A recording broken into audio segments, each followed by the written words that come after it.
feel like I'm in jazz mode today. So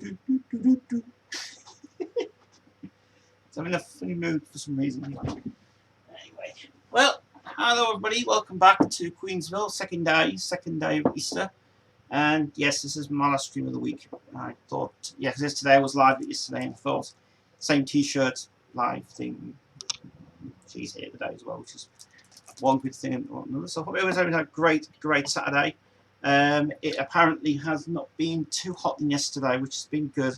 I felt really warm yesterday when I was doing that live stream yesterday, so it was kind of wet. I got some to protect the sun cream on me today, so I kind of was going to be out with the dog pretty much 3 times today. She is pretty hot because she's pretty cool, but we've got the fan on and everything else, so maybe a bit loud today for it anyway. So yes, so welcome guys to a very good a special stream today. Yeah, we're about to announce the Brilliant Dead Inside thing we've got with it today. So I'm going to explain everything that's going to happen to this as well, which I will need the disc actually for that, which I'll take in a second. And yes. So we're going to be going through this today. For you guys, going to be discussing about the album and what we're going to do with it, because we have a lot of things planned. So basically going to be here till whenever I finish this stream. And if you guys are watching the replay back, it's just fine because it's cool. Another Metalhead's here again. Hi, look at this guy. It's good stuff. Not today. Devon's going to be walking around a bit because she's feeling a bit hot, so she's cooling down. She's going to be between the areas, but she's going to be fine. Sorry. It's alright, inside there. There you go. You lie down with this coolness breeze. It has been pretty. It's not been too bad today, but for Devon's side of it, you've got to keep yourself motivated with this fan. So, get some open as well, which is cool. So, yes, so I'm fine. I'm good. I'm feeling a bit better today than yesterday. It was just so hot yesterday. It really was. And the fact is, I was still not getting over my nausea thing that was happening. You know what I mean? So, I'm feeling good. Feeling fine. Feeling good. Right. Okay. So, yeah, we're gonna tell you guys what's happening with this. This. Right. So, as you know, she's coming in on the 1st of May to record this album, and Nathan's coming as well, which is big. It's just cool, 2 nice guys I've met over the past few months. Now, as yesterday. As I probably have mentioned, the fact that you guys want to know what's the release date for this coming out. Right. As far as I understood, it'll be coming out at the end of May, but I don't know what date it'll be because we're going to try and do this in one day if possible for all the tracks, which, to be honest with you, it won't take that long to do because she can wing it in one day, which is fine for it. What we're going to do on the 1st of May, when we record this album, the week in May, the first week of May that we're going to do this, we're going to start doing pre-orders for Dead Inside. Now, there's going to be limited editions, signed copies of 20, and the rest of them will have this as normal. For the DVD, it'll only be available through the signed copies that will only be giving you out. So that's what was planned to do. So pre-orders are going to start from the first week in May. There'll be all the information you need to know. There will be a trailer out for this as well. There will be a release date coming up soon. As I said, the end of May is when she wants it out because she said the end of May would be perfect to get out that time. I think about releasing it on a Thursday for launch night. So that'd be cool. So the final artwork has been obviously sorted out now. We've got the labels printed off as well, which is working out really good. Which that is the actual thing. This is just a rough. This is just a rough one, but you will get these on proper produced, high quality paper, and these are just like standard paper ones, obviously for it is. You'll get also the back sleeve as well, which is her being at the stars. The Garden Light. The 2 songs that we're just going to issue on this is Marvis Days and the Garden Light. We are not issuing another bonus track. I just looked through the catalogue and I thought, no, I'm not going to do that. So altogether, you've got 14 tracks on this album, which is really, really standard stuff in the world. Inside, you'll get the original inside as well. This is a test copy we have, but you'll get the original inside as well with some of the lyrics and also some stuff with herself, and including bonus DVD of the making of this album, and it's going to be really exciting. So that's it. So that's a plan that we're going to do. And if you want any more information, just go to my website, which is supertez.wixsite.com/stentertainment. And you can also follow us on the Facebook page next week. As I said, we've got a lot of things coming out. You right, Debs? Devon's just hot today. She's very, very hot. It hasn't been too bad. It's just the fact that she can't hardly. The poor thing gets too hot all the time. But she's okay. She got over her illness today. She actually got through it today. She's pulled through it today, so her illness is gone, and she's feeling okay. So she'll feel better next time. So, do you want to lie down on the bed like that? Do you want to cool down? Do you want to cool down? Do you want to cool down, baby? Do you want to cool down? Do you want to cool down? Do you want to go lie down? Lie down. Lie down. Do you want to go out? Go on then. I know you're hot.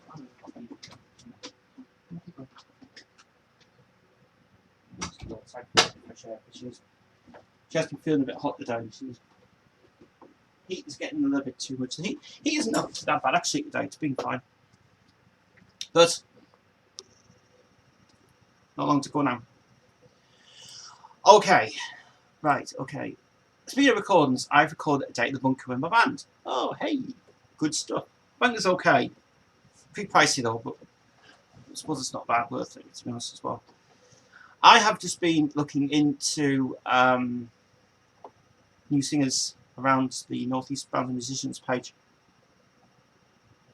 Still want someone to come forward for us.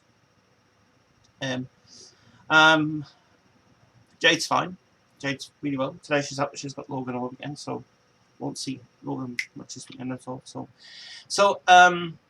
yeah. So last night, after I finished the stream, I went back into watching that Game of Thrones thing again, the guitar and stuff as well. I actually saw the making of it, actually, the behind the scenes one with the long video. And I really enjoyed it, really did like it. And it was cool. £60 for recordings, £20 for rehearsals. That's £20 for rehearsals, that's not too bad. £60 for recordings is a bit much. You could have just recorded it here. It's free.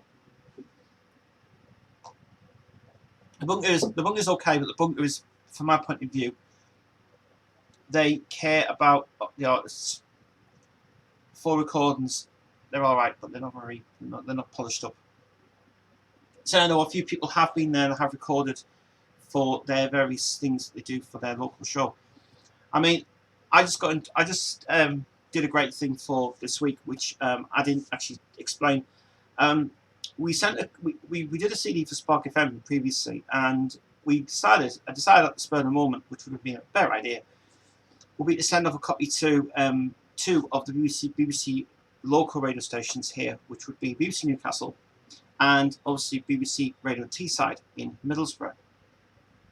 And basically, we just wanted to see if we can get some bloody airplay, because we can't get any airplay at all in the Bow Media stations. I mean, no way, because Bow Media is just not really the best media for it, obviously. Well,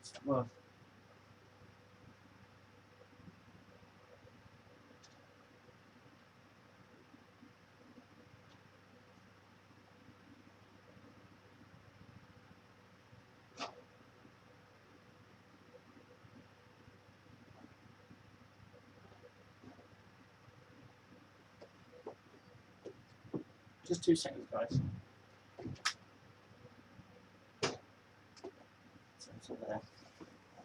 It's not for us. I just keep thinking, I see that outside. You've been accident today. It's good indeed. But the bunker's okay. Bunker's okay for recording. I suppose it's not bad. I just think it's too dark in that place. The lighting's a little bit, sort of blacking it. So yeah.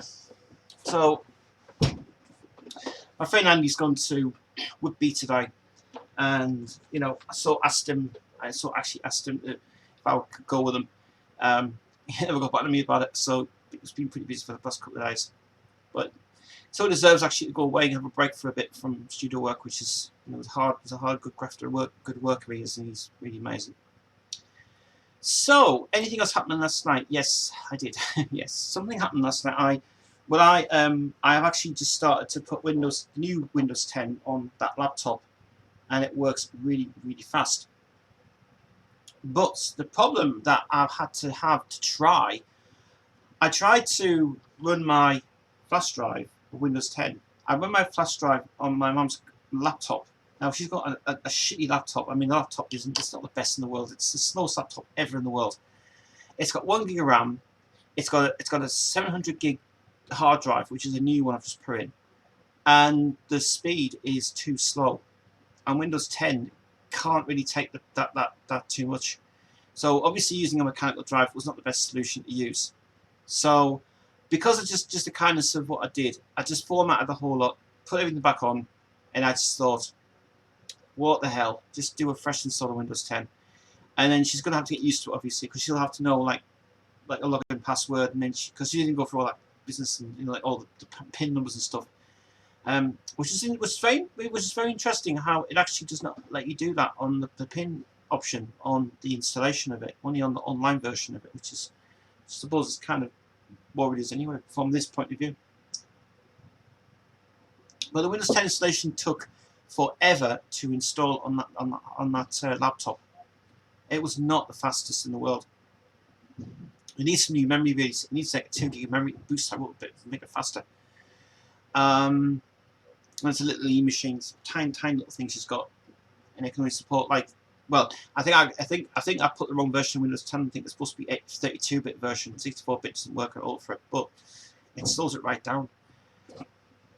But I installed it all yesterday, but because of the fact that it tried to boot off this thing, it took really, it was going to take like over about like 3 hours to get it on that thing. I was like, what's it doing? It's not even loading. It went on 1%. Then it was going to 2, and then 3.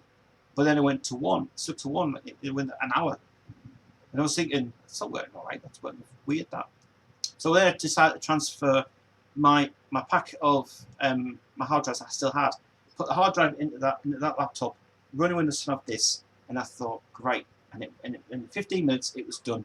And then I took the hard drive out of there, put it in the E-machine. Now it's working fine. But it does work a bit slow, I have to say.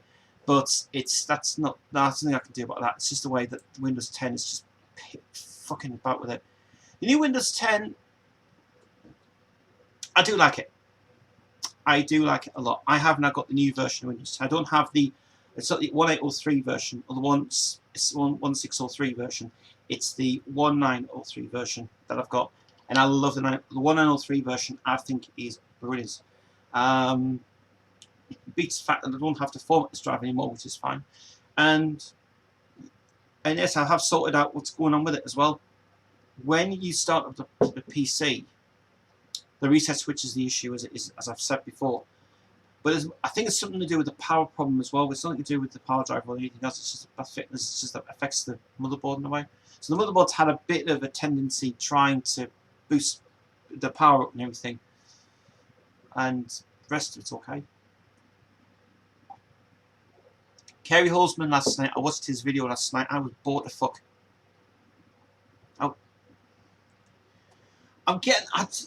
The thing about that Kerry Holzman guy, he's great at doing repair videos, but I think we're getting the same repetitive thing every time, that we're getting like build videos, and I don't want to know about the build videos.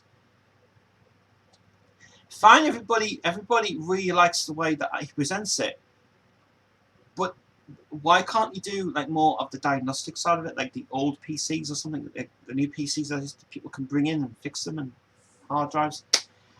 I just think we're getting repetitive all the time. It just gets, the stream's going a little bit too much, and it's just like, I keep thinking the same thing is a build video, and I'm thinking, not again. It's like, oh please, I know how to build one.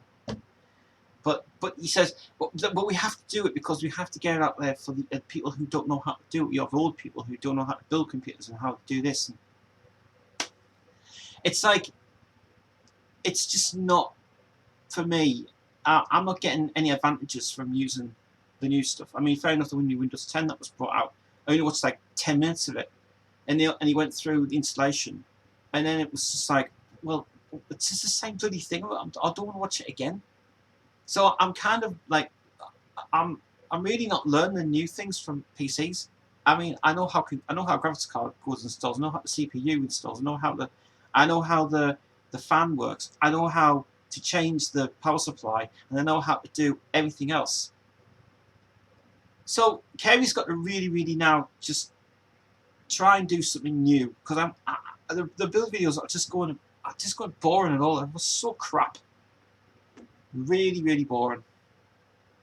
John Daly's here. How's it going, my man? It's going good, man. It's really good.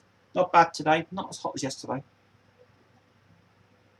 Devon's been in and out because she's just getting hot today, so we're just trying to keep my motivation okay for what it's worth. Yesterday's stream, I really enjoyed yesterday's stream. So cheers, thank everybody for giving me questions yesterday on Queen, because that was very interesting, especially to Planet Mixer. He was brilliant yesterday. Really amazing stream. I could watch that again last night. Someone asked me after the stream, what was the track you played on the beginning of the stream. It's a song called The Fire and the Flame, and it is for this album, JoJo's album, which has been now getting sorted out. I've got to see her next week actually about to make sure that she's still going to come and do it, because we don't want to really leave it to the last minute, and we don't want it to say, you know, the 1st of May is definitely what we agreed on to do. But she's got a few things to sort out in the next couple of weeks that she told me, and she said that I said, if there's any changes that happen between now and this time of next week and a half, can you please let me know how you make sure the schedule does not affect it. Just make sure you just set up one day to come up. That's all we need you for, one day, and you just pull it off and you'll be fine. Her voice is seriously getting improved a lot now. Very impressed with her voice. What's you? What's you? What's you? Don't know. Hey, what's you? I don't know what's you. Sure. Shit, sorry, didn't mean that. Don't worry about it. It's fine. I was meant to ask you, what's your top 5 bands? What now or previously?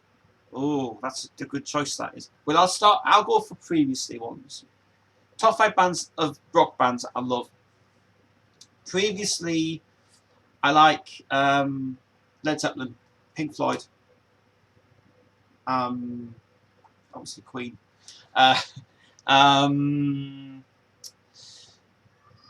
Talisman, definitely, and oh, what's the other band that I like? Jesus, got all the albums as well. Oh God, I can't remember. God, I remember it now. This is like previous ones. Free. Now, there's an amazing band who I'm loving so much. Greta Van Fleet. Fantastic new band. Check them out. Really fantastic. Led Zeppelin to the best. The Treatments. This new album coming out from the Revolution Saints thing. I can't remember the name of it. I've just heard in an amazing album. I've heard an amazing few tracks from this guy, and I don't know who the hell his name is, but my God, it sounds very good indeed, very good. This is one song that I've just written called Freedom, or Sweet Free or something. Wow, so very impressed. Work of art, and also a band. Probably now favorite bands, yeah. Probably Kickin' Valentina, and a song I've been dying for Pinky to play, which he can't get it. It's called, they brought a song out and it's called Crazy, and the Crazy song's amazing. But it's the first song they brought out, Fire and something. That is so fantastic. I mean, that is a great song indeed.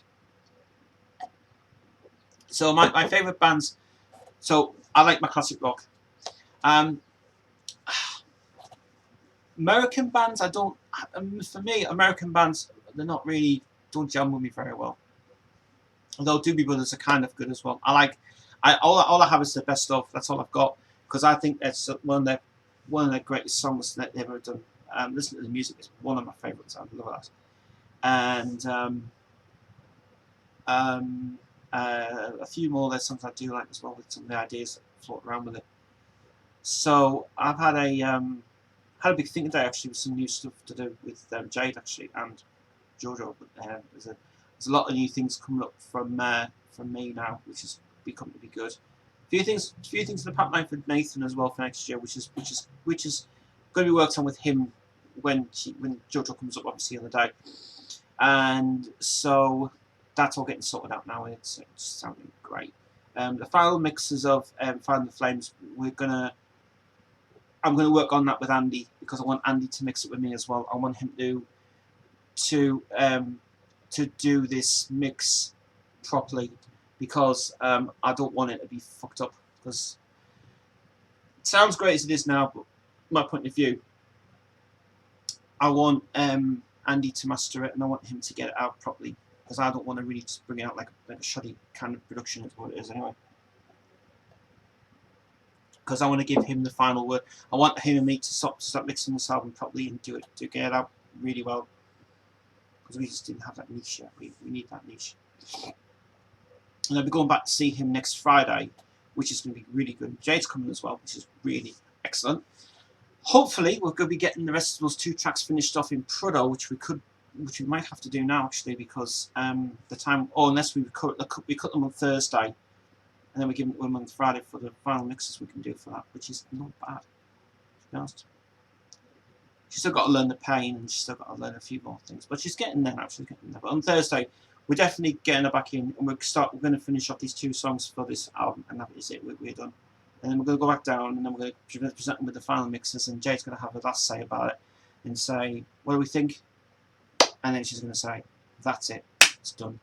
So, and we've had to cut down to 8 tracks. We couldn't get the other 2 tracks finished, because we didn't know what we were doing with it at the time, and we were, and at the moment, Jade just really felt that those 2 songs were not really made for this album.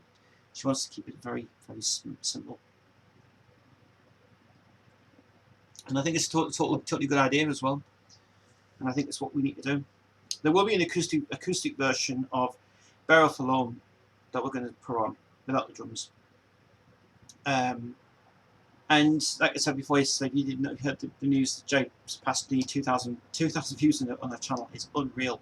And everybody has been praised her so well for what she's done. She was celebrating all this weekend with her family, and her mother's been very impressed with her as well. She's been over the moon about what's been going on. So she's got so her catalogue's coming all out this year. We've got the covers album for JoJo. We're still still sorting it out. It might take quite a while to get it done, obviously, because with it being as it is. But a few other things that are going on at the moment, they're looking really promising indeed to be done, and that's cool. Let's see Dan what's coming in.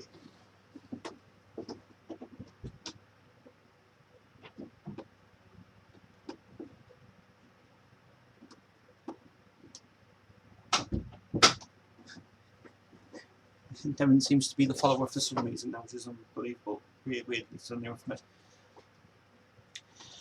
So our Facebook page is getting updated now. We've got our 2 pages that we run. The other page that the Facebook page that I started to do quite a while back. I did 3 karaoke releases. We're not going to no longer be doing that page anymore, because we're going to close it down. Because then we're going to open up some of the fan-based ones, like Jade's fan-based, and then we're going to open JoJo's fan-based one as well. Because she just said to me she's got a Twitter account now, where it just links us straight to Twitter from Facebook anyway. I mean, whoever uses Twitter these days, come on, please. But I've also been looking into yesterday. I looked into Bandcamp, and Scott had something about this Bandcamp thing, and it was interesting. But it's it's good to get.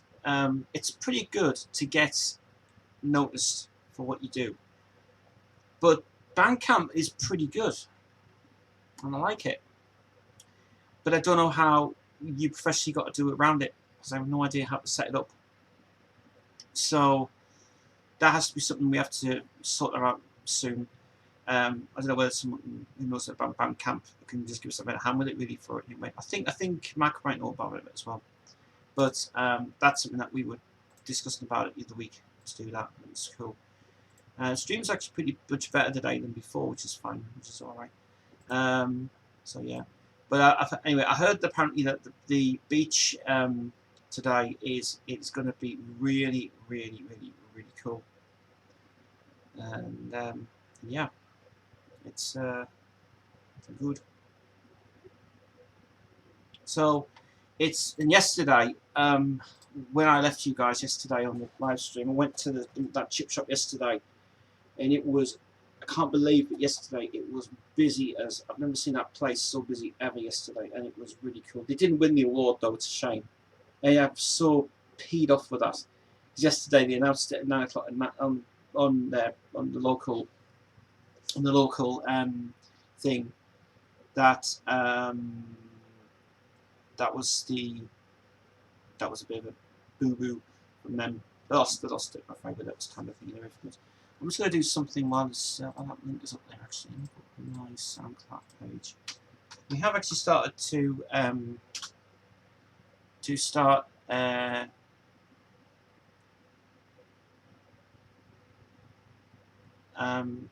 uploading a lot more stuff on our page, which is good. I'm going to just give in.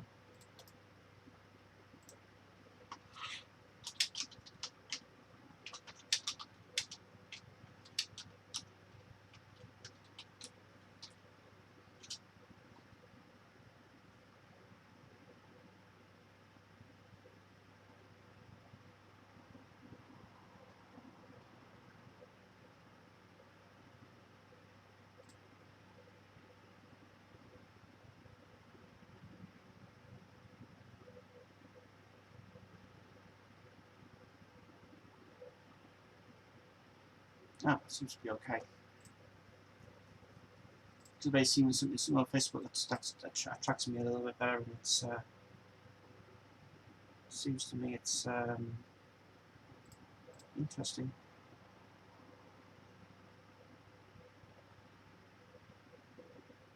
Chat and Spin Radio.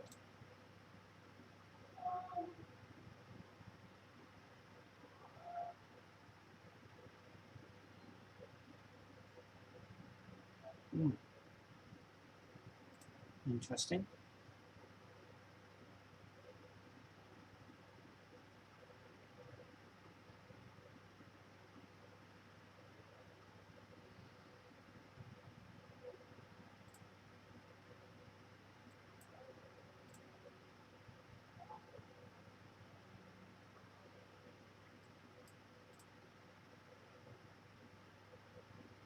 Ah, this is just something very interesting that's come about apparently.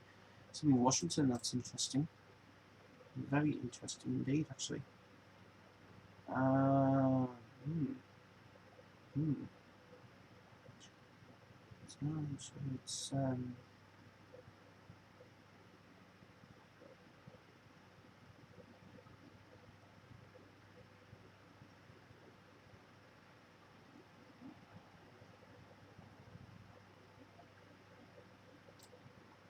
It's website as well, isn't it?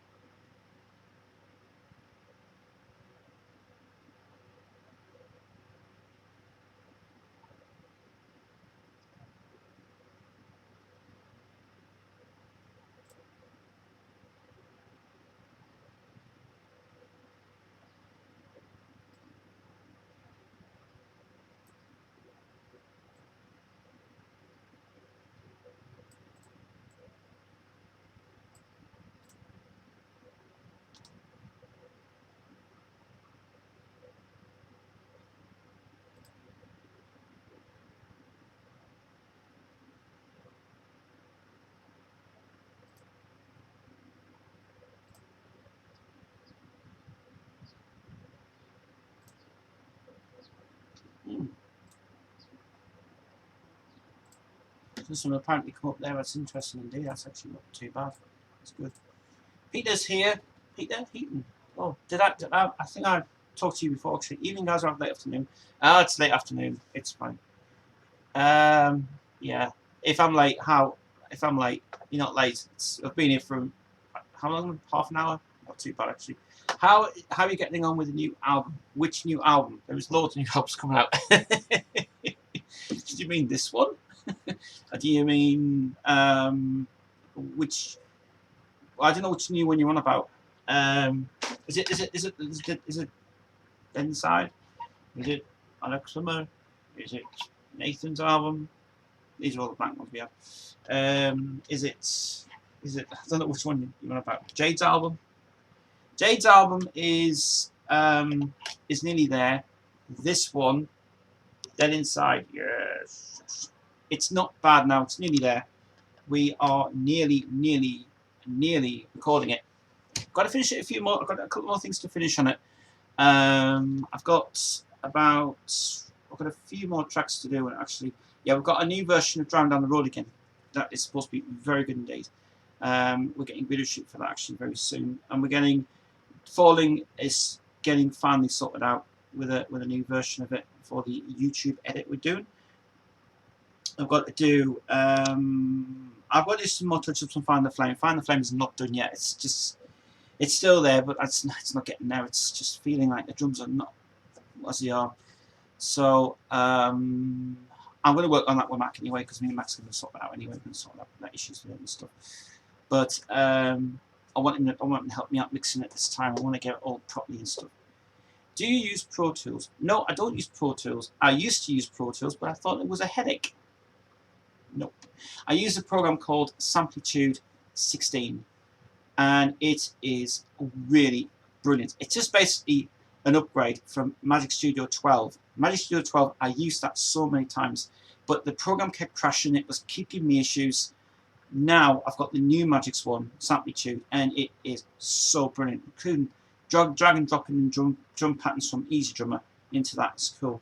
I've actually ordered a MIDI cable for my Beast over there for a MIDI input, and I'm trying it next week to see if I can actually get the MIDI working on Easy Keys. I hope I can, because I'd like to get it working. And if it does work, I'll be fucking happy about it as well. Because Windows 10 should hopefully be able to use this Beast in there as well. And it'll be easy to play stuff, which is cool. Used to use Cakewalk, but I'm not in a recording anymore. Cakewalk was crap.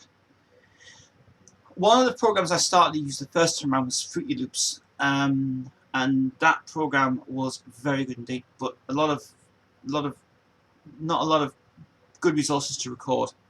It's not very good indeed. But I started using, if you remember from the PlayStation 1 games, Music 2000. Music 2000 was really good. You can get, I think you can get that running on there, onto Windows 10. But it's more like a game. It's not really a studio-based thing. It's kind of like a game thing. Got some great samples on it though that you can only record from audio parts. But yeah, I think you've got to use a virtual machine to run that program. And Music 2000 was seriously fantastic when it run. It was really good. And yeah, I started using a VMware on the system here, and it really is damn good getting the VM when you can use a VM inside a main machine, which is great. So I've had to think about actually trying to get that program back, because that program was seriously great. It had loads of good samples on it. But I don't know if you can use the samples from them into the program. I'm not sure yet, but it's cool. I still have my original audio file PS1. Do you? Oh my god, that's going way back now, isn't it? Yeah. I was actually reading something really interesting online about Real Player. How Real Player is no longer going because Real Player was obviously discontinued now, which is interesting. Get in. Lie down. Lie down. Go lie down. Lie down. Lie down. Go lie down. Will you lie down, Devin, please? Lie down. And also, I was starting to read about trying to do something the other day actually on my computer, which is pretty stupid. I also have got a drive which has got LightScribe in it as well. And I thought it would be easier to do a LightScribe disk. Well, I don't have LightScribe disks for a change. I didn't even have them. So I was just trying to see if you could do from an aspect of using a CD, using text on it as well. And it doesn't work. And the LightScribe is just dead now for some reason. But it's just a bit naff, to be honest. So just saves paper and paint. Really, it's just easy to do, but it's just a bit shit, to be honest. But I have seen the LGR video that the Laser Game Reviewers did, a brilliant video of the walkthrough of LightScribe, and he was really good at it. It was fantastic as well. FLAC files seem to be the norm at the moment. FLAC files are, I love FLAC files to bits. We actually upload. We actually do. We used to use MP3s, but it was work with MP3. Now it's shit. But we started to use. When we got the new version of. When we got the new version of. We got a new version of this Magix one, and it is really, really brilliant. It's really good. It's high quality stuff that we're uploading now. It's FLAC files is what we really need to do. Fair enough, MP3s is what we really need to do for the uploads on YouTube, but I feel that the FLAC files are better. But you can't put FLAC files into fucking into the stupid sampling power director, because it fucks it up badly for what it is. But yeah, that's a really interesting thing as well. Right, I've got something else to tell you guys. I've got to mention this last night actually, and this is just something that's come up. I've just been messaging Carol about it as well. Started up Queensville had its first ever Discord live chat, and this is something that I just got to. I mean, I've not even used it for ages, but I started to put together a Queensville live chat, which is basically just like using audio and video, not video, but audio and sync. And trying to chat to people is just great indeed for it to do. It's really, really cool. So I've just messaged Carol back, as I said, can I have an invite to you? She can. But I'll have to get back. But my Discord is working, but I just don't know what is going on with it, because it's apparently being a bit of an arse at the moment. It is. So I've started up, but I'll show you. Oh, I can't really do window. Can I do window capture on this? Probably can. Can you do window capture? Look. Discord. Can I do Discord on this? No, you can't do Discord on this. No, that's a bit nothing. No. Well, anyway, it doesn't matter. It doesn't work. Anyway, so I started doing a Discord setup on this, and it's available for you guys to add me. So I'll have to invite. So if you want to add me on this, I'll have to find out how to do it. So I'm going to have to send an invite to somebody. So, and I'll just place it into there. Hopefully, if that works, that should be fine, because then you can add me as that works anyway. But I have started a Discord chat. I haven't set it up properly yet, because I don't know how to do it, but we'll see in a minute. My handle on Queen Zone is Mad the Swine 1991. Oh, to you who? Oh, to you. Ah, right. Okay. Yeah. But my Discord is here. If you want to add my Discord, it's discord.gg. But apparently, I don't know if anybody's wanting to add me. I don't know. But I mean, I've got like people on here that were part of the community of. I was in a community with DVR and all those guys, and obviously now DVR is no longer doing live streams anymore, which is a bit of a sad thing, because I just heard a couple of days ago that DVR is no longer going to stream, because he has he did one last live stream for 12 hours, and it's just a bit shit, to be honest. It's a bit naff. Your link works. Oh, thank you. Okay, so you guys can add me on there. So you'll have to add me. In fact, my username is Tez Tez hash 9519. That's my my name there. You guys can add me on there. And if anyone wants to add me as a chat on that, you certainly can, because I am willing to have a chat with you guys live. Discord would be great for us to have an interaction chat, which would be cool. I did also another chat room as well called Tez's Chat Room, but I thought, you know, blend that together with two of them anyway and see if that works. And it's just basically there if I need to have an idea for it, is anyway. I think I might give this Chat and Spin guy a bit of a ring light one. That'd be interesting, wouldn't it? Interesting. Interesting indeed. Yeah, I've just seen a page that Ian, there's a guy called Ian somebody, what's his name? Ian Johnson, and he's just started his own page up called Chat and Spin Radio in Washington, and I just want to know if he's interested to see if you play some stuff of ours if we can. If that will actually work, I hope so. Or I might add him as a friend actually. I might add him as a friend request and give him a plug in with that. See what that comes up for it. It's cool. Anyway, moving on from this. Sorry, I'm getting a bit distracted now from Facebook business. Sorry, guys. Okay, right. Okay, so Discord is there for you guys to add it on there. Discord got GG, and just basically add me on there. Right. In your honest opinion, what is the difference between the 94 remasters and the 2011 remasters, excluding the bonus discs, as I can hear its louder drums? All right. Okay. I've never discussed this ever.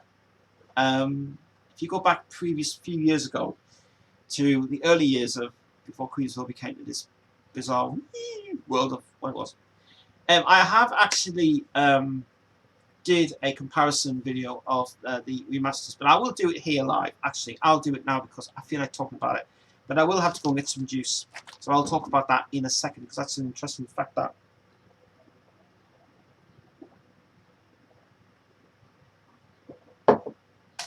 when I get some more juice, and I'll talk about that in a minute. I think Dennis is wanting to sleep. She's fine. She's fine. I'm cooling down. Give me just come in, guys. I'll be back in just a second. Just stay there.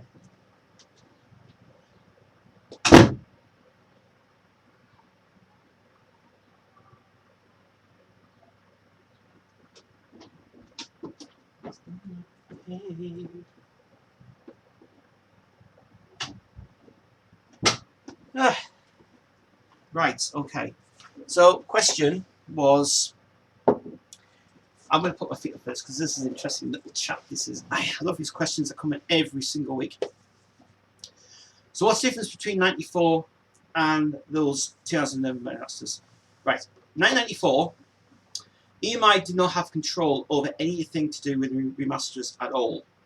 Peter Mew was head engineer at Abbey Road Studios, and they didn't have the rights for any of the master recordings, any of the master tracks. They didn't have any rights at all for the recordings of it. Basically, what they did, 1983 it started out. In 1993 it started off with Sheer Heart Attack, which was the worst release in the world. And Tape Hiss was all the rage and stuff as well. And they try and believe that that's 24-bit remasters. It isn't. Abbey Road did not have a technology at that time. They didn't even do the best job in the world. So 1993 comes up first, and they start doing all the albums, and it doesn't seem like they were really the best quality in the world. They had just terrible hits on them. They weren't.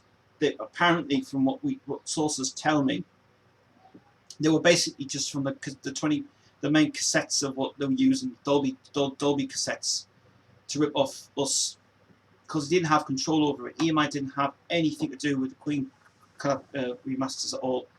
No, it wasn't even approved by Brian May. It wasn't approved by Roger Taylor. Basically, EMI just bog standardly brought them out. That's all they did. So they took the originals from they took the CD versions that came out from 1987.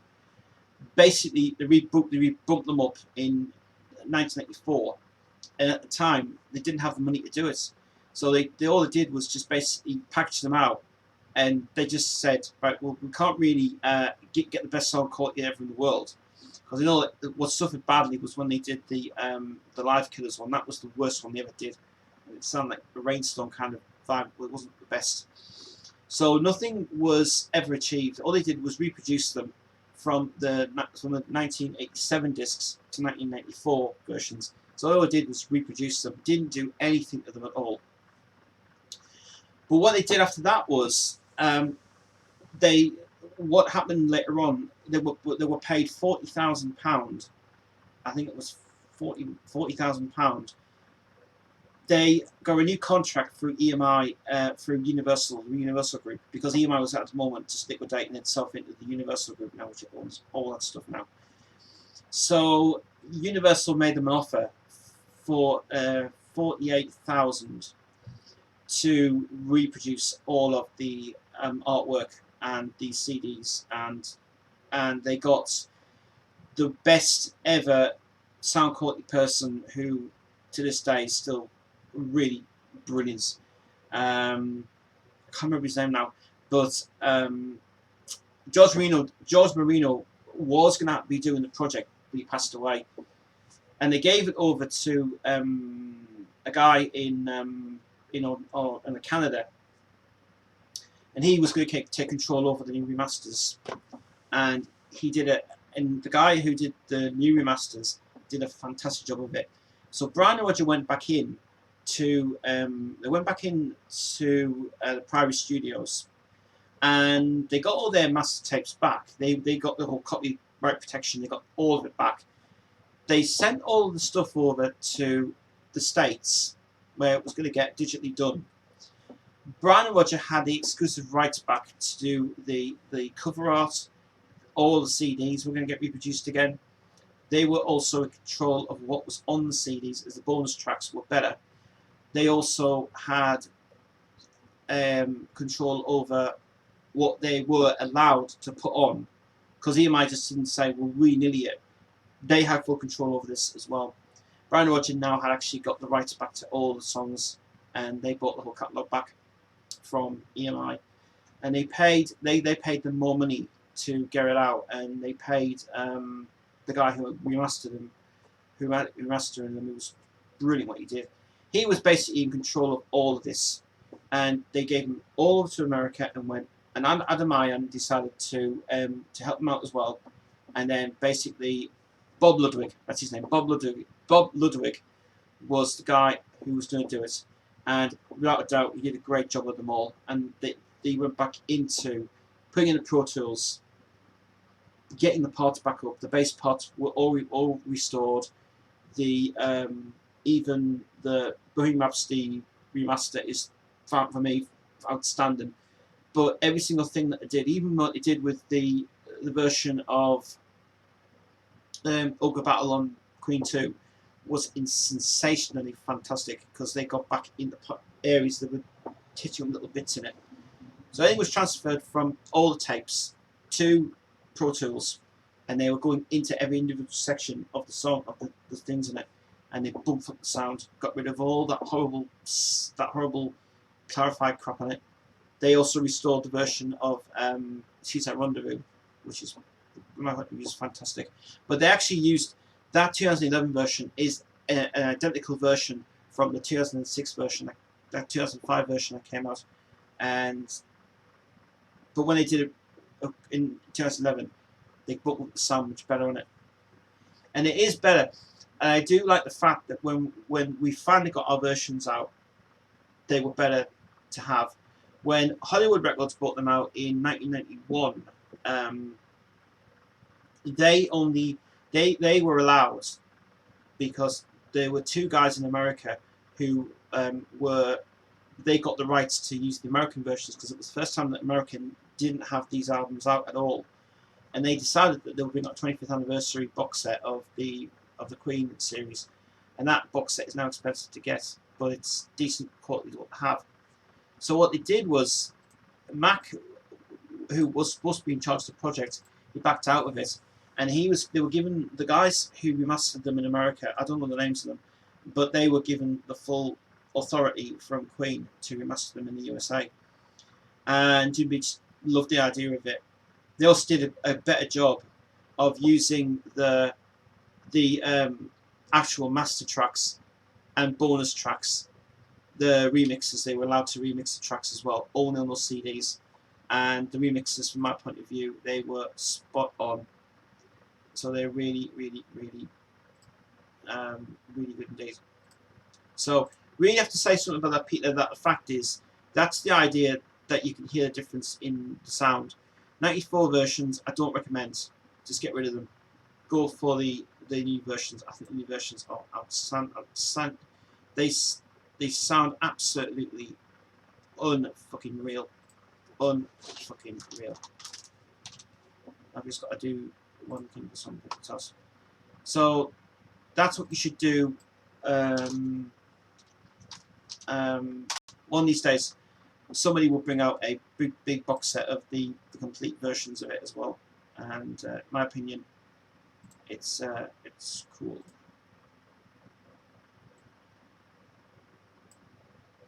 Okay, right. Just gonna send this to Carol a minute. Put it in there. Should be good. I'll actually stay on this for a bit and make sure if anybody else has been listening. Okay. Ogre Battle, I have noticed a quality increase, and I own some Japanese issues, which are very good. Just not a big fan of the packaging. Japanese, right, here's something about the Japanese versions, right? The 2003 versions that came out in the European versions, Japanese versions are, from my point of view, they sound, still to this day, absolutely crystal clear stuff. And that was when they were allowed to go back in and do it that way from Japan. And Abbey Road had just got had a massive new system that they used, and they did a great job with them all. And the Japanese did great releases of them. The packaging is, something about the packaging is, it's just basically, it's the Silver Diamond collection, and it's the Jubilee version as well. So it's the Silver Jubilee versions, that's what they are. But they are really well worth getting them. I mean, they are expensive now, but for what it's worth at the time that it came out, they were really good indeed. Especially the version of that, the version of Live Killers that came out was so cool. Which Live Killers, if you actually think about it very carefully, why have they not issued Live Killers on the 40th anniversary sets? Well, the reason is it's already been done, because it's already been done from a previous release that came out in 2006. Why they didn't issue it on the box set? It's a damn good idea they didn't do that, actually, because it's best if they just did it from that standard release, which you can still get anyway to this day. But my point of view, Japanese version of that remaster was done perfectly. So what do you have to say? Well worth investing in that. It's really well worth doing that. It's cool.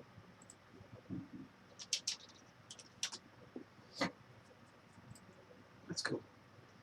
Yeah. And even if you go back to the original albums, if you go back to the LP versions of the Queen, original Queen issues, I'd stick to the original versions. The 40th anniversary that came out on the Queen vinyl sets, I would say, from my point of view, it's a great set to get, and it's an amazing set to get, and it's great. I think that it should be up there as the best box set they've ever released. It's expensive now, but you can get for a cheap price now for like 80 whoa! 80 quid. It's alright, Phoebe. It's alright. It's just my fan.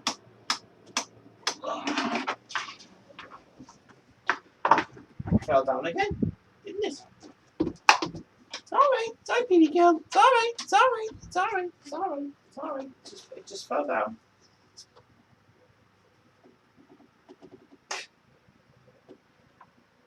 I really should put this somewhere else. was the first time I was ever fallen down that fan. Very unusual. I don't think I actually need this on anymore. I'll turn it off for a bit anyway. Right. It's okay. That's okay. It was just a fan that fell down for some reason. Anyway, right. So yeah. So for the vinyl versions of the Queen stuff, it's well worth investing in that anyway. Try and get them in really good indeed. What era of Queen is your favourite and why? I'd say the 70s period, because that was when their music was really bloody fantastic. 70s period is definitely well like their stuff. 80s period is kind of a good new direction of Queen, but not but from my point of view, from rock side of stuff, the 70s stuff is what I love. There's more energy to the band in the 70s than what there was in the 80s for it. The new Queen vinyls are very nice as a heavyweight, which feels nice in your hands. They are. 180 gram vinyl is what they're doing. Now they're bringing out these heavy ones, 225 gram vinyl now, which is the heaviest stuff. It just makes it more clarity sound, and it just sounds more, even more better than what it is. In fact, I'll show you something that intrigued me a bit.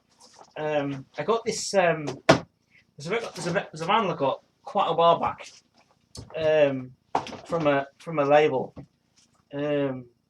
I think it's. Oh, it might be down here. I'm just going to nip down the bottom a minute and show you something that I'm going to find. What is it?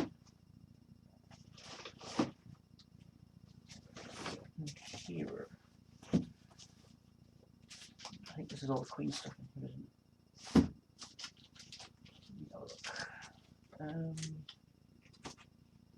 Let's see if I can find this record. I still have it.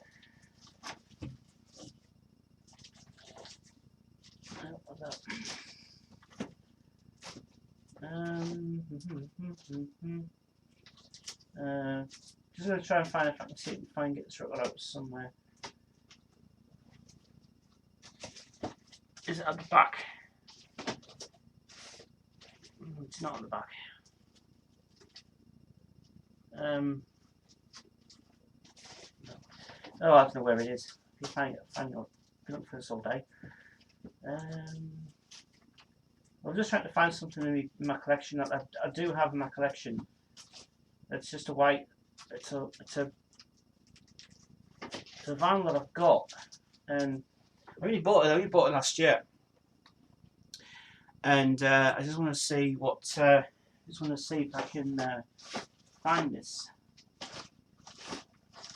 Looks like I can't find it. Where the hell it is now? Please tell me it's in here. Pink thing. There we are. So this is what I bought. This is what I bought last. This is what I bought last year from B&M shops in and also Aldi shops sell these. In Temple's a good label.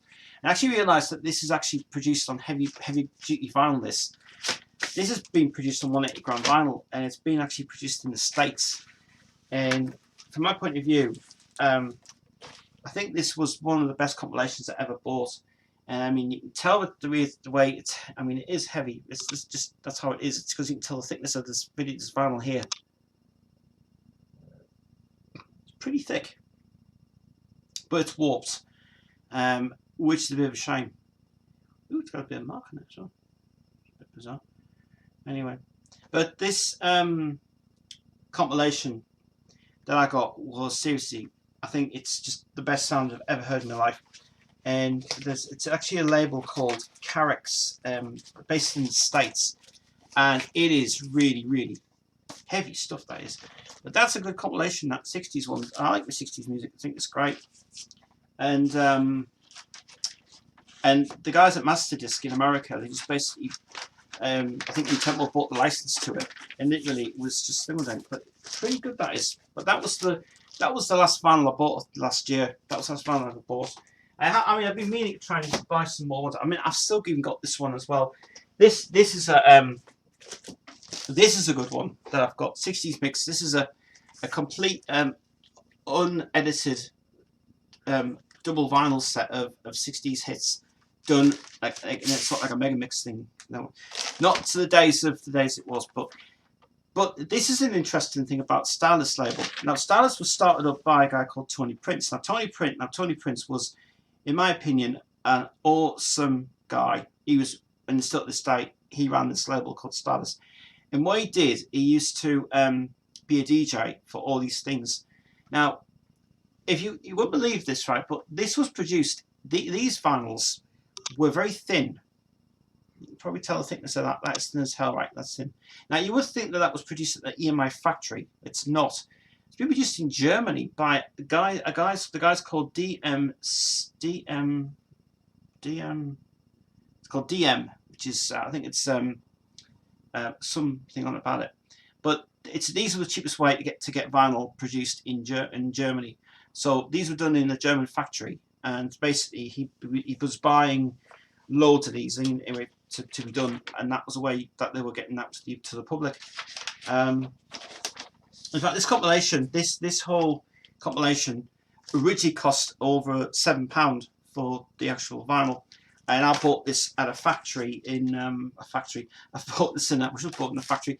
I bought it in a market stall at the record fair in Scotland, Glasgow. I went to Glasgow to check that. From our point of view, it's good. It's a good thing that. But I've got like loads of stuff in there. I'd love to show you because it's all I kind of like from diamond pressing and from German pressings and things. It's really cool. Anyway, let's have a look. I like the. He says I like the early '70s stuff. It's all about fantasy and escapism. The one Queen song I loved from the '80s was "Pain So Close to Pleasure." It's something about the backbeat of the rhythm of the track. Some people have been telling me they don't like it, and some people tell me that they like it, and some people tell me they don't like it. It's as you don't. It's how Queen want to express themselves in them sort of areas. So let them go on with it. You know. Let's have a look. Just got back from the papers. I went down to Witherspoons and saw some people wearing Sunderland shirts, and I thought of saying the match was what it was in yesterday, you retards. Yeah, there was a match yesterday, yeah, wasn't there? I think so. That vinyl is thick. It is. It's been pressed very cleverly in America to import it to the UK. Where they got that pressed doesn't actually identify itself. Just says Masters got it, which has been pressed in America, but been brought over to the UK to put their own stamp on it. This is pretty good. Thinking about businesses and the way they run the artists normally, they can claim royalties for a length of time. The Queen is a limited company, so they will always earn money as they have directors. They've got they work with a team of organisations now. It used to be Jim Beach who used to run it, but now it's run by Brian and Roger. They own the rights to all of it. They also own the rights to the movie. With the fact Regency Pictures and 20th Century Fox is now sort of they've claimed the right, the usage of their music, and they've also claimed the business as well. Not to say 20th Century Fox has bought it out just as they own the music for it, but to be on the set is really the best thing in the world. Whether the second thing goes ahead, I don't know. Maybe. Hey? I'm going to say this. Who? Billy who? Billy Eilish. I don't know these people. The majority of her songs is in her mumbling the lyrics. I don't know who she is. I don't listen to shit like that. I'm a fucking metal man.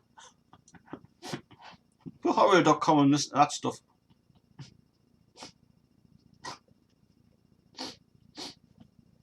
Actually, just something to my brain just come in here. I've been writing a song called Release Me. It was originally called something on my brain, but I called it Release Me. And my whole brain has just decided to say a band called Narnia and Reaching for the Top.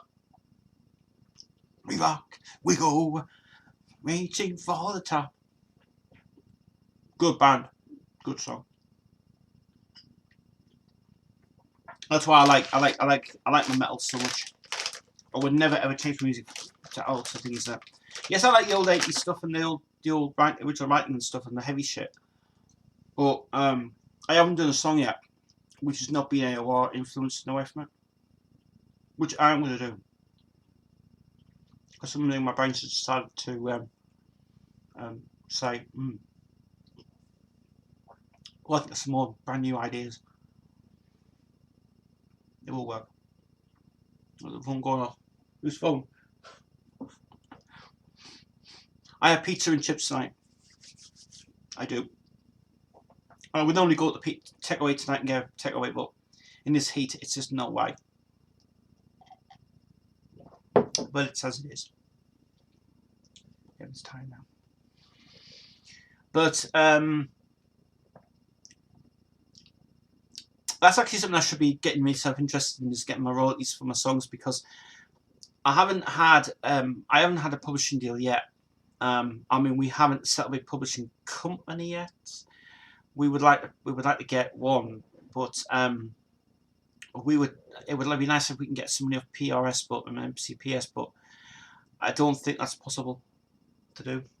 We would like to work with them, but it's not what I really want to do anyway. But you never know. You never know. You never know.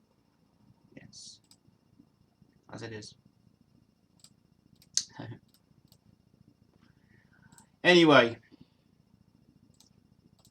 moving on. We're just going to be here for a short stint today, guys. I'm not going to be here for very long today. Just going to be here for about another half an hour. Metal is better than pop shit. Cool. Totally agree. What annoys me is my school pays more attention to a kid. He's older than me, but mentally a kid. I'm better than him because I don't play Smoke on the Water by Deep Purple. I mean, everybody plays Smoke on the Water till they can die. Smoke on the Water for me is still to this day a really good song. I don't listen to it that much now. I mean, I used to, but I get bored of it. I even get sort of like I was now saying about like Planet Rock. I wish people would stop playing classic music. I wish they'd stop playing repetitive stuff, because it doesn't work. Because think about All Right Now, and you think about Bad Company, and all those amazing bands in the 70s. They were really good. They don't play the non-popular stuff. It's always got to be Badminton Overdrive.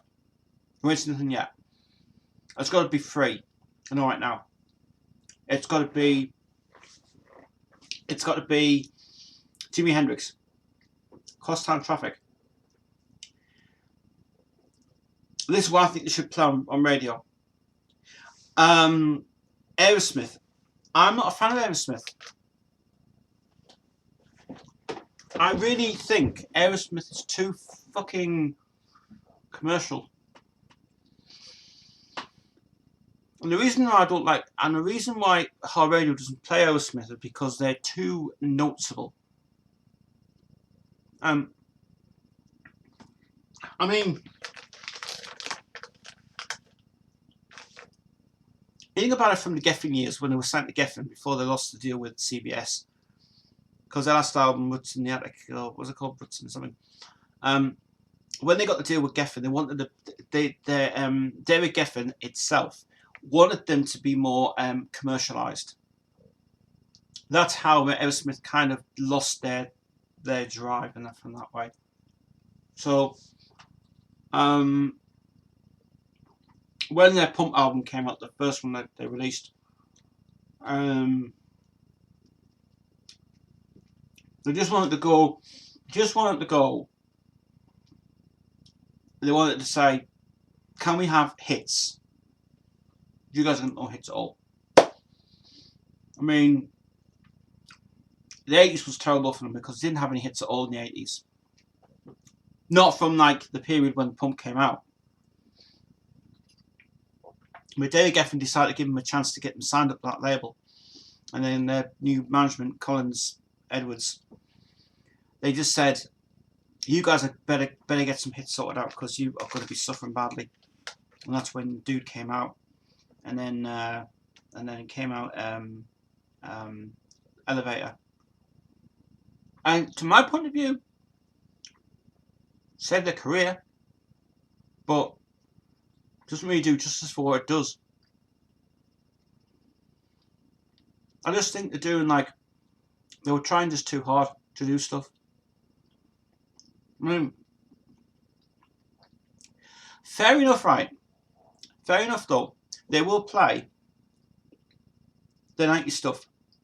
Like Crazy gets played.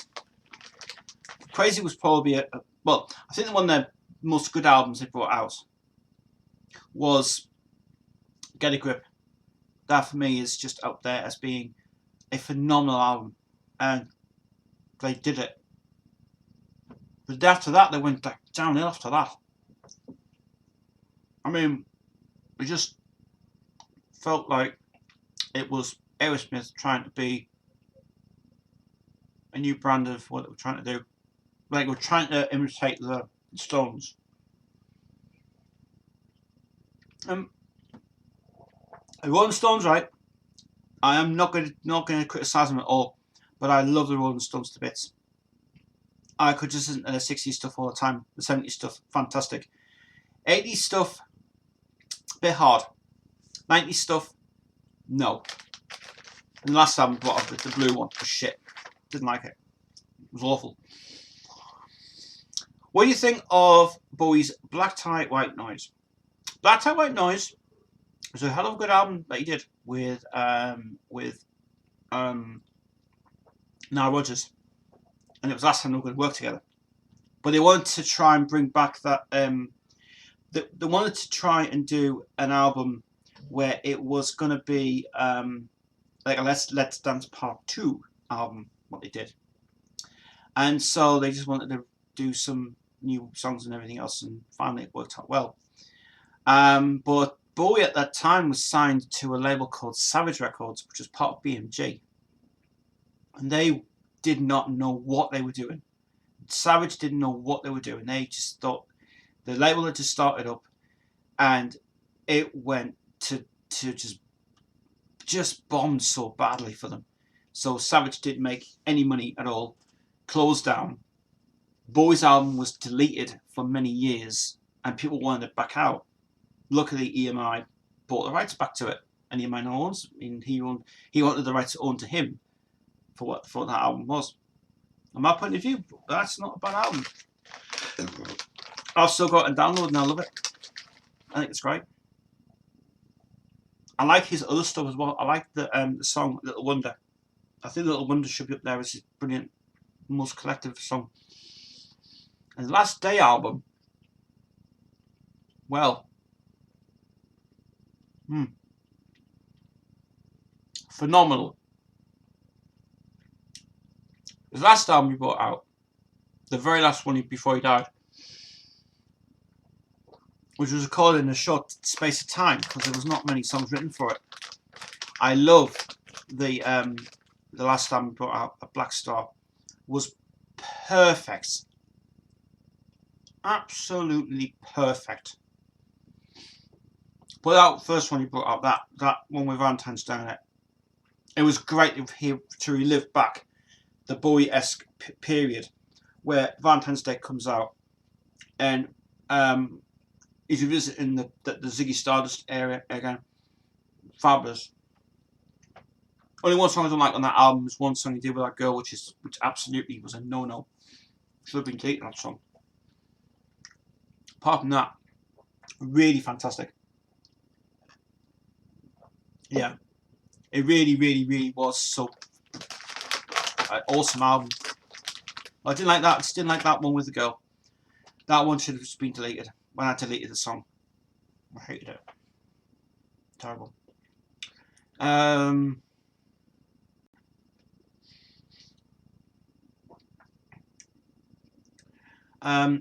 happy on the year that Bowie died. I did Space Oddity on the Time Show and I won. Well done, mate. Slow Burn video has been leaked and uncut. Slow Burn was a problem. Apart from the fact that Pete Townsend's on the song, because he was a guest guitarist on that song, and I think he did a good job of that. There was a version that had never been released, and the ISO Records that he owned, was a new label that he started up with Columbia. We wanted to try and get it out, and he just didn't want that version ever seen. So we just basically put an edited version together, and from my point of view, it's really cool. Slow Burn was a good.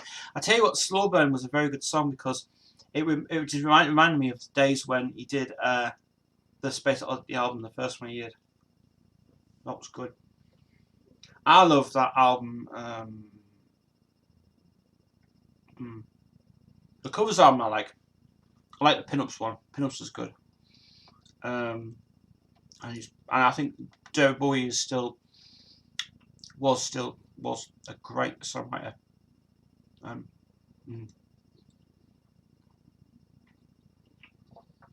mean, it's a song on that album, the song that we just talked about on the last day, with the next day, I should say. There's a song there called "How Does the Grass Grow," and that sounds to me like an old song that Bowie had, but never got it out. And it sounded very similar to Let's Dance. It does sound very similar to Let's Dance. It's also got a bit of a song called Ashes to Ashes in it as well. Very, very clever. Very clever.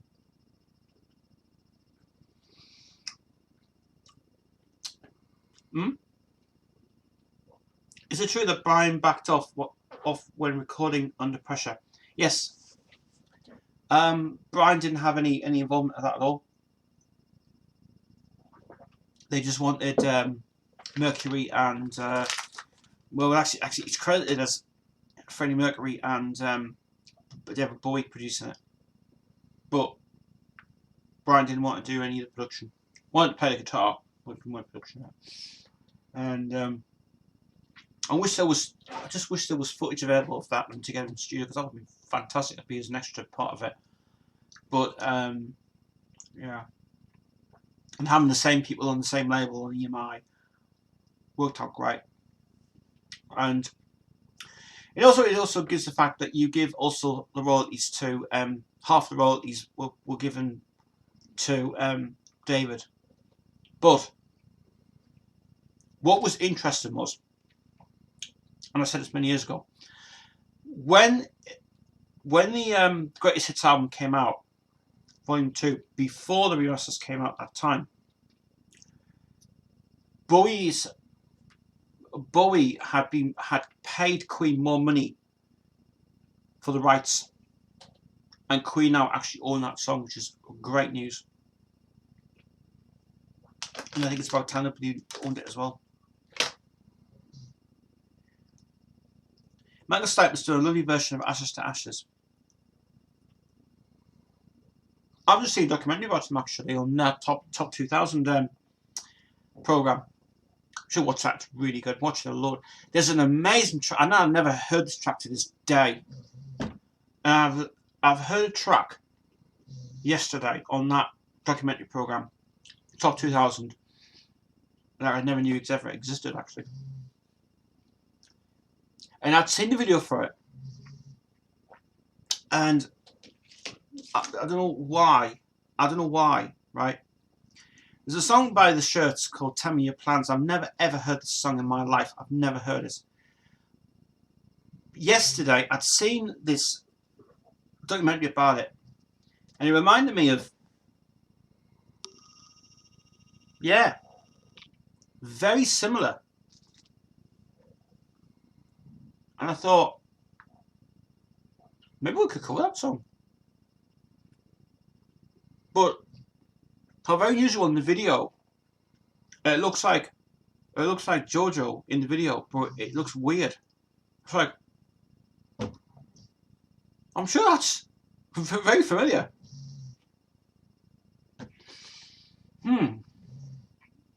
It's very unusual.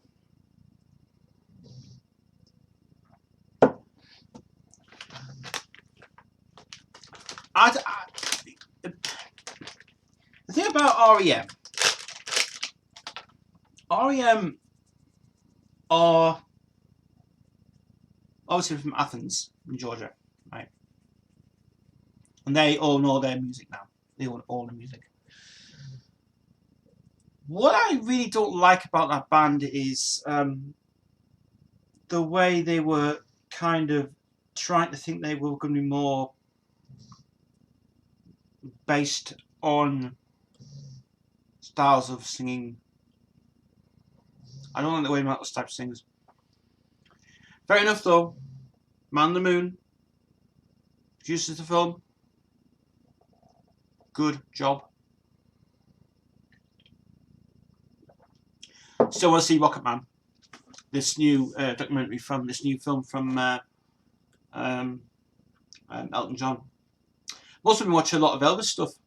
I'm watching the This Is Elvis original documentary that came out in 1981.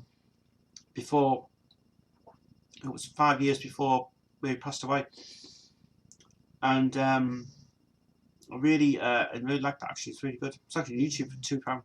£2. Watch it for £2. Wow, it's good. Love that so much.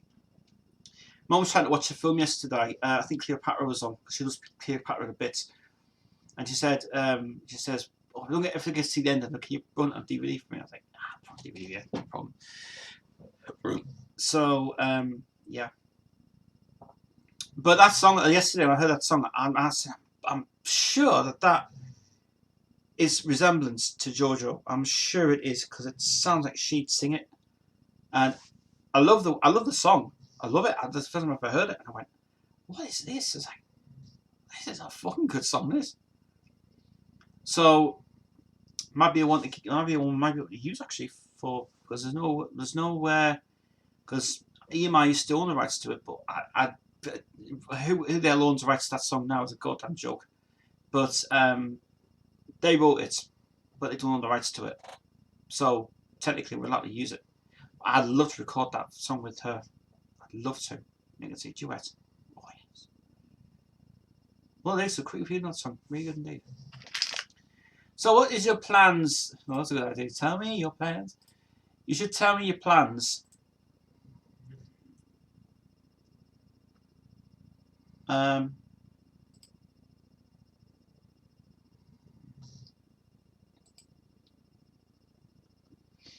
Yeah.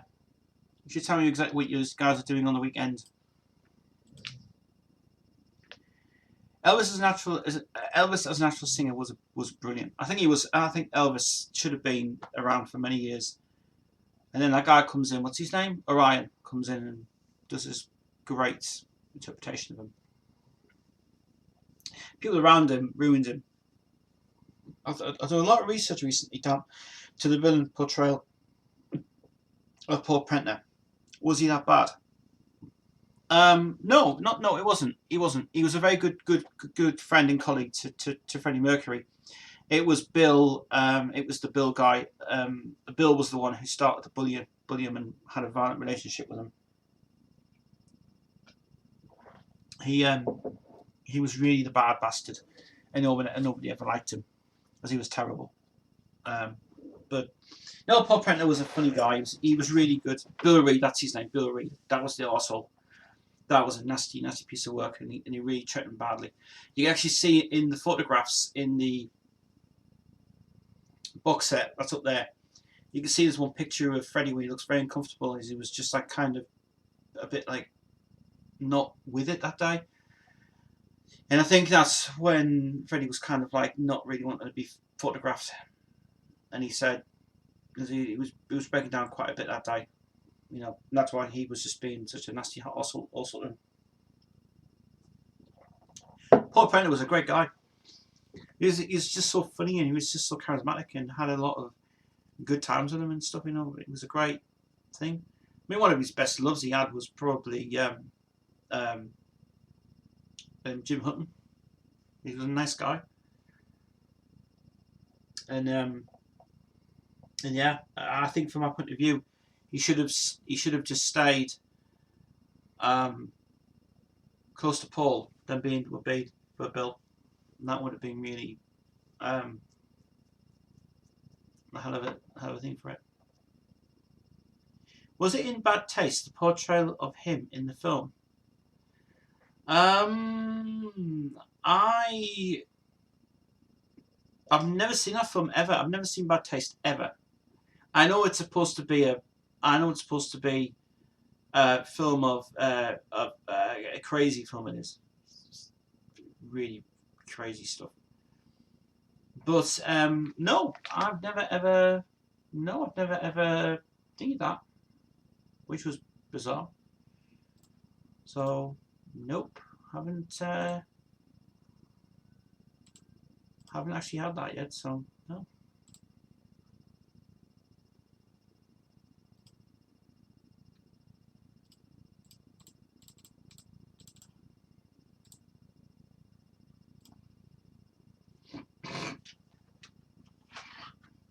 See this now. I don't know if it's Carol or not, but it was him anyway. I'm watching a lot of the bloopers stuff as well. I've also been watching this guy, and his channel's called Daniel Duskin. And I don't know if you guys have ever seen this guy, Daniel Duskin. He has been doing these videos of the multi-tracks for Queen.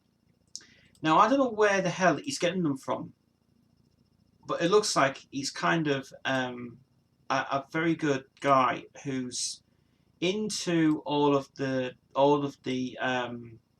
he's a good guy who's into a lot of this stuff, and he likes to multi-track everything. I just watched Don't Stop Me Now one, and I thought that was clever. But he's got like a GoPro on his head, and he's literally going around the studio and everything else. And I don't know whether this guy is legit or anything, but it looks like it's either he's either took the actual 24-track reels or bought them, or must have bought them somewhere, or he's either a part of a museum or whatever it is anyway. And so I watched his first one, and I thought it was very good of it. Then he did Def Leppard, and he did Photograph, and I love Photograph. So always played all the time on hot radio, and that was when Def Leppard were at their great peak. That time it was brilliant. Even when they brought out that bloody, what was it called? The Nigel Green album brought out for that. Oh, just so great. Yeah. So that's the that's the kind of thing that I always like to watch. And I love watching those things as well. I'm watching also a lot of Noah's House Party. I'm so glad that guy Andy Perman. I was watching him a lot. He put his new recent upload of Noah's House Party, and I can't believe that he uploaded the best one that he ever did live. I laughed my arse off every time. I had them on tape all the time, and he found the version that was the Ghost of Ghoulies one, and it was hilarious. Oh man, that was the days when I used to watch it every Saturday. And I still have that program a lot. He's still actually trying to get it sorted out with Lloyd's Bank. He's trying to do his Lloyd's Bank controversy thing and stuff, trying to get his money back. Which he hasn't got that back yet. The money hasn't been paid back to him, but I don't know whether he got his thing for it.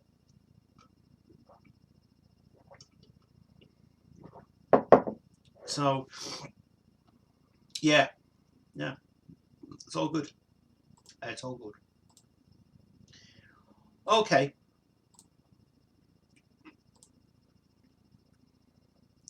Anyway, I think I'm going to go, guys, because I think that's me end of the week for this week on Queensville. Thank you very much indeed for this week. Really enjoyed it. Back next week. I'm not here tomorrow or Monday because I'm off Monday and Sunday. I will be. Well, I am actually working on a couple of things with some stuff with JoJo this week, but it's going to be coming out soon. But yeah, if anyone's been asking about the album, by the way, it is on track. We are just waiting for that day coming up. We can't wait to do it. And it's coming soon. So, so that's it, guys. That's all for me this week.